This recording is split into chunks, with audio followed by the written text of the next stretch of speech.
এটা পাতাকপি বাটা নিয়ে চলে আসলাম, কারণ পাতাকপি কিভাবে আমি বেটেছি সেই রেসিপিটা আপনাদের মাঝে দেখাই।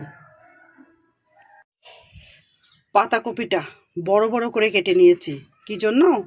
এটা হচ্ছে গিয়ে সিদ্ধ করব, সিদ্ধ করে পাটাতে পিষে তারপরে হচ্ছে গিয়ে রান্না করতে হবে। রান্না তো না, পাতাকপি বাটা হবে, এটা ভুনা হবে। তা এই জন্য এত বড় বড় কেটেছি, এখন রেখে দিব। পাতাকপি সিদ্ধ করে তারপরে ব্লেন্ডার করে আনছি।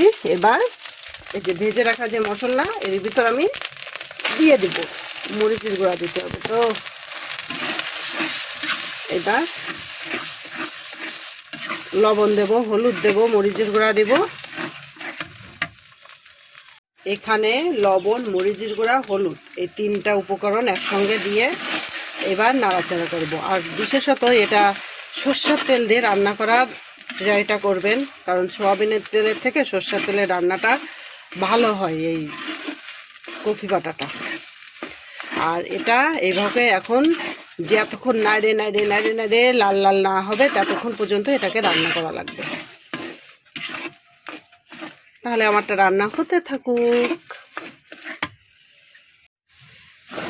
এই কফি যতটা এরকম নাড়াচাড়া করে করে কমাতে পারবেন, লাল লাল হবে, তত খেতে ভালো লাগবে। এটা করতে গেলে একটু সময় হাতে নিয়ে করতে হয়, কারণ এটা তাড়াতাড়ি জিনিস না, মানে খুব আস্তে আস্তে হয়।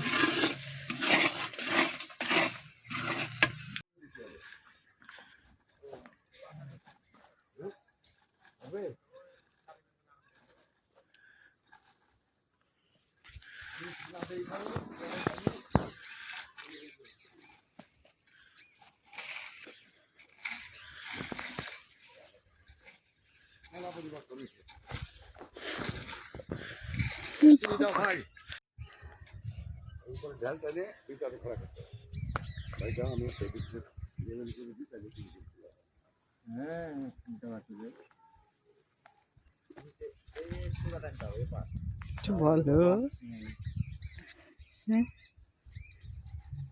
ভালো লাগছে।